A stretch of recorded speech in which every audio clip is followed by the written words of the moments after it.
ಸ್ವಾಗತ. ಯಾರ್ಯಾರು ಇನ್ನೂ ಸಬ್ಸ್ಕ್ರೈಬ್ ಮಾಡ್ಕೊಂಡಿಲ್ಲ ಬೇಗ ಸಬ್ಸ್ಕ್ರೈಬ್ ಮಾಡ್ಕೊಳ್ಳಿ.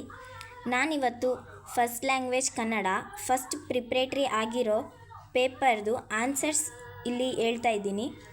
ಯಾರ್ಯಾರು ಬರ್ದಿದ್ದೀರಾ ಎಕ್ಸಾಮ್ನ, ಯಾವ್ದು ಆನ್ಸರ್ ಕರೆಕ್ಟ್ ಇದೆ ಅನ್ನೋದನ್ನು ನೋಡ್ಕೊಳ್ಳಿ.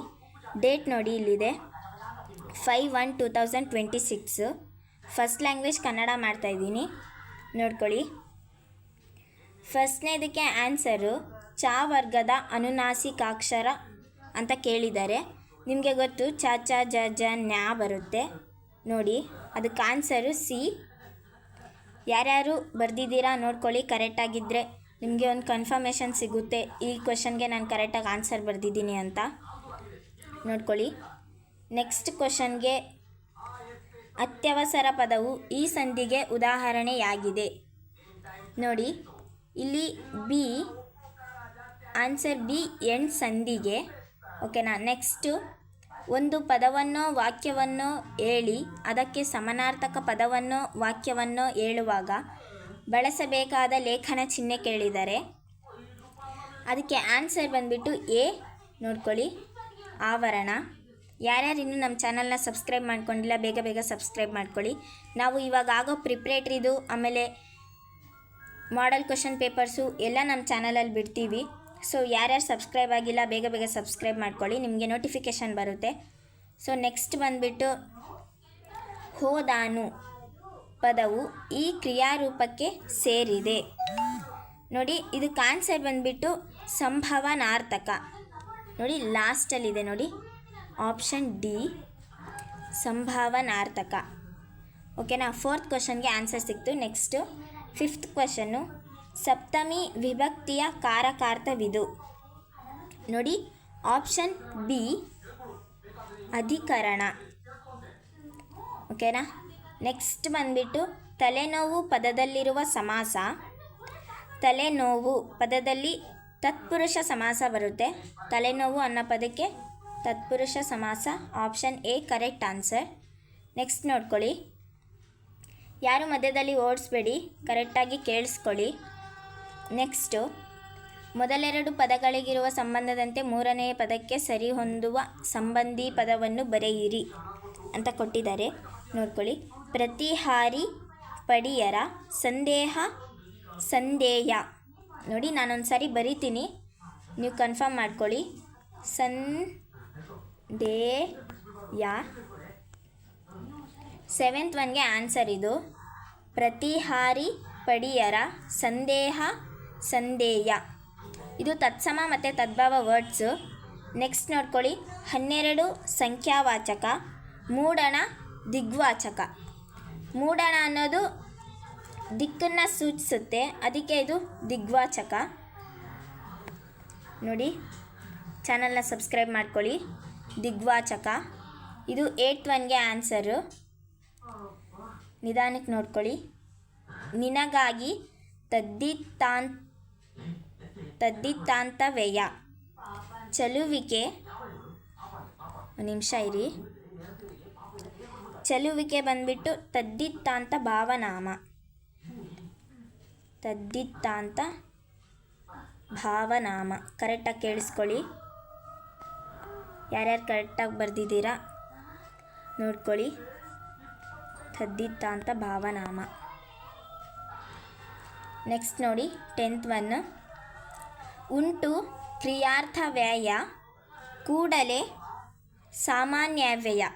ಬರಿತೀನಿ ಒಂದು ಸಾರಿ, ನೋಡ್ಕೊಳ್ಳಿ, ಕನ್ಫರ್ಮ್ ಮಾಡ್ಕೊಳ್ಳಿ. ಸಾಮಾನ್ಯವ್ಯಯ.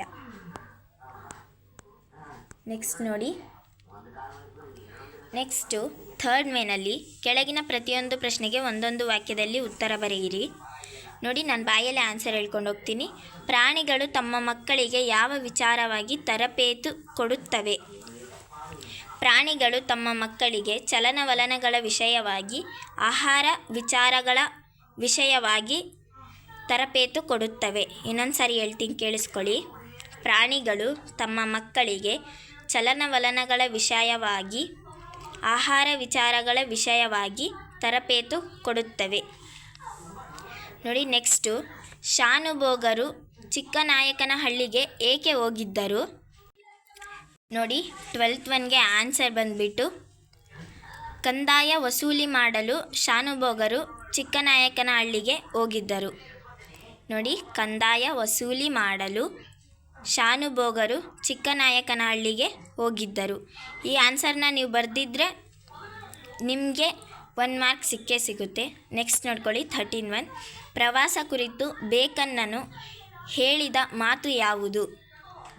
ನೋಡಿ, ಆನ್ಸರ್ ಹೇಳ್ತೀನಿ.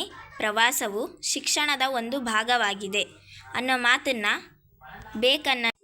ಬೇಕನ್ನನು ಹೇಳ್ತಾನೆ. ಈ ಮಾತನ್ನು ಇನ್ನೊಂದು ಸರಿ ಹೇಳ್ತೀನಿ, ಕೇಳಿಸ್ಕೊಳ್ಳಿ. ಪ್ರವಾಸವು ಶಿಕ್ಷಣದ ಒಂದು ಭಾಗವಾಗಿದೆ. ಈ ವರ್ಡ್ನ ನೀವು ಬರೆದ್ರೆ 1 ಮಾರ್ಕ್ ಸಿಗುತ್ತೆ ನಿಮಗೆ.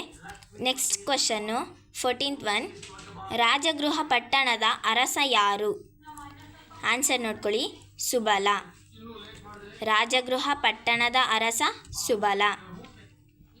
ಹಲಗಲಿಯನ್ನು ಲೂಟಿ ಮಾಡಲು ಆದೇಶಿಸಿದವರು ಯಾರು? 15th ಆನ್ಸರು ಕಾರಾ ಸಾಹೇಬ.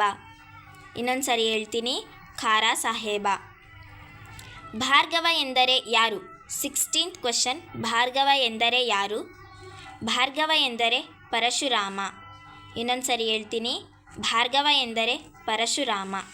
ನೆಕ್ಸ್ಟು ವಸಂತ ಮುಖ ತೋರಲಿಲ್ಲ ಕವನದಲ್ಲಿ ಕೋಗಿಲೆಗಳು ಹೇಗೆ ಹಾಡುತ್ತಿವೆ? ಕೋಗಿಲೆಗಳು ಮನದುಂಬಿ ಹಾಡುತ್ತಿವೆ.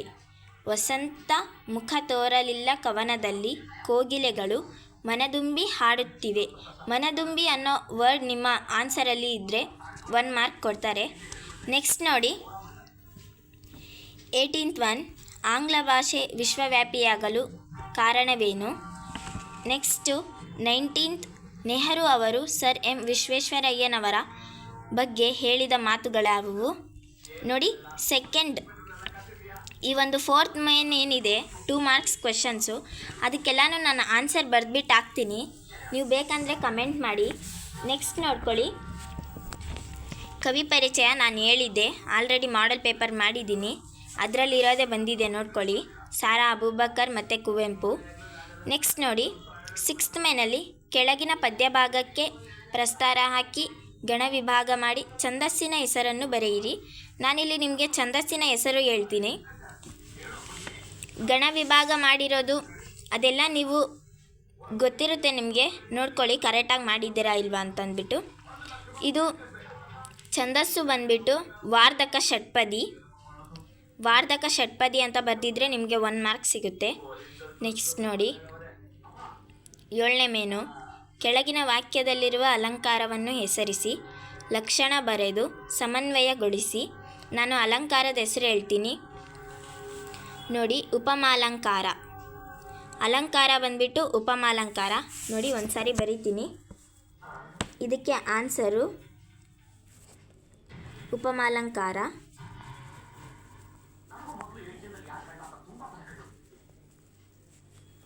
ನೋಡಿ ಇದಕ್ಕೂ ಬರೀತೀನಿ, ಛಂದಸ್ಸು ವಾರ್ಧಕ.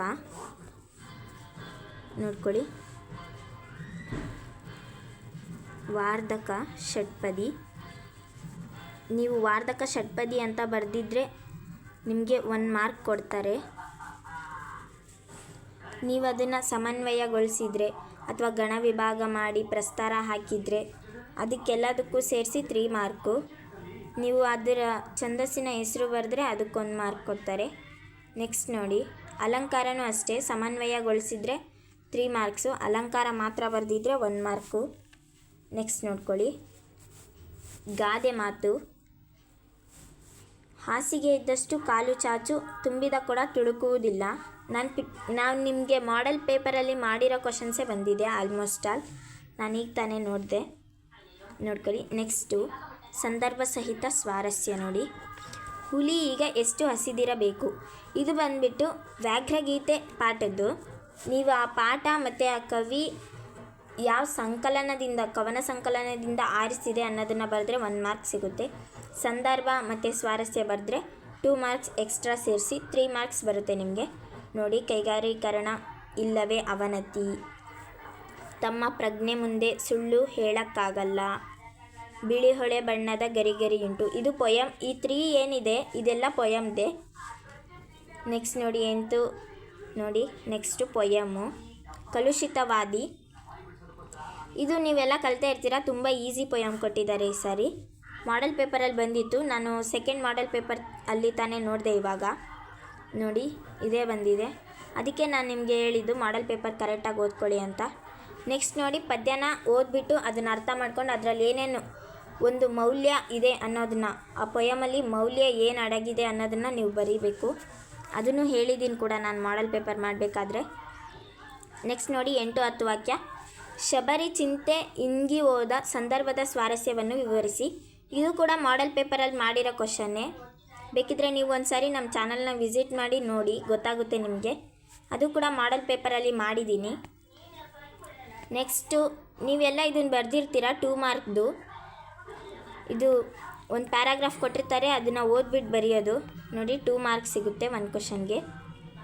ನೆಕ್ಸ್ಟು ಪತ್ರ ಕೊಟ್ಟಿದ್ದಾರೆ. ಆಮೇಲೆ ಪತ್ರ ನೋಡಿ, ನಿಮ್ಮನ್ನು ಚಿತ್ರದುರ್ಗದ ಸರ್ಕಾರಿ ಪ್ರೌಢಶಾಲೆಯ ವಿದ್ಯಾರ್ಥಿ ಸಮರ್ಥ ಎಂದು ಭಾವಿಸಿಕೊಂಡು ಶಾಲೆಗೆ ಗ್ರಂಥಾಲಯದ ಸೌಲಭ್ಯ ಕಲ್ಪಿಸಿಕೊಡುವಂತೆ ಕೋರಿ ಜಿಲ್ಲಾಧಿಕಾರಿಗಳಿಗೆ ಪತ್ರವನ್ನು ಬರೆಯಿರಿ. ಫಾರ್ಮಲ್ ಕೊಟ್ಟಿದ್ದಾರೆ, ಕೆಳಗಡೆ ಇನ್ಫಾರ್ಮಲ್ ಕೊಟ್ಟಿದ್ದಾರೆ. ನೋಡಿ, ನಿಮ್ಮನ್ನು ಬೆಂಗಳೂರಿನ ಸರ್ಕಾರಿ ಪ್ರೌಢಶಾಲೆಯ ವಿದ್ಯಾರ್ಥಿನಿ ಭಾರ್ಗವಿ ಎಂದು ಭಾವಿಸಿಕೊಂಡು SSLC ನಂತರದ ನಿಮ್ಮ ಮುಂದಿನ ಜೀವನದ ಗುರಿ ಯೋಜನೆ ವಿವರಿಸಿ. ಮೈಸೂರಿನ ಸರಸ್ವತಿ ಬಡಾವಣೆಯಲ್ಲಿ ವಾಸವಾಗಿರುವ ಸುಕೃತ ಎಂಬ ಹೆಸರಿನ ಗೆಳತಿಗೆ ಪತ್ರವನ್ನು ಬರೆಯಿರಿ. ಇದು ಇನ್ಫಾರ್ಮಲ್ಲು, ನೀವೆಲ್ಲರೂ ಬರೆದಿದ್ದೀರಿ ಅನ್ಕೋತೀನಿ. ನೆಕ್ಸ್ಟ್ ನೋಡಿ, ಕೆಳಗಿನ ಯಾವುದಾದರೂ ಒಂದು ವಿಷಯಕ್ಕೆ 15 ವಾಕ್ಯಗಳಿಗೆ ಕಡಿಮೆ ಇಲ್ಲದಂತೆ ಪ್ರಬಂಧ ಬರೆಯಿರಿ. ಒಂದು ಮಹಿಳಾ ಸಬಲೀಕರಣ, ಶಾಲೆಯಲ್ಲಿ ಮೌಲ್ಯ ಶಿಕ್ಷಣ. ಓಕೆ ಸ್ಟೂಡೆಂಟ್ಸ್, ಯಾರ್ಯಾರು ಕರೆಕ್ಟಾಗಿ ಆನ್ಸರ್ಸ್ ಬರೆದಿದ್ದೀರಾ ಅವರೆಲ್ಲರೂ ನೋಡ್ಕೊಳ್ಳಿ. ಯಾರ್ಯಾರು ತಪ್ಪು ಬರೆದಿದ್ದೀರಾ ರಿಯಲೈಸ್ ಮಾಡ್ಕೊಳ್ಳಿ. ನೆಕ್ಸ್ಟ್ ಪ್ರಿಪ್ರೇಟ್ರಿಗೆ ಹೆಂಗೆ ರೆಡಿ ಆಗಬೇಕು ಅನ್ನೋದನ್ನು. So thank you for watching. ಯಾರಿಗಾದರೂ ಕ್ವಶನ್ಸು ಮತ್ತು ಆನ್ಸರ್ಸ್ ಬೇಕಾಗಿದ್ದರೆ, ಇನ್ನೂ ಮಿಕ್ಕಿರೋ ಕ್ವಶನ್ಸ್ಗೆಲ್ಲ ಆನ್ಸರ್ ಬೇಕಿದ್ದರೆ ಕಮೆಂಟ್ ಹಾಕಿ, ನಾನು ನಿಮಗೆ ಇನ್ನೊಂದು ಹೊಸ ವೀಡಿಯೋ ಮಾಡ್ತೀನಿ. Thank you for watching.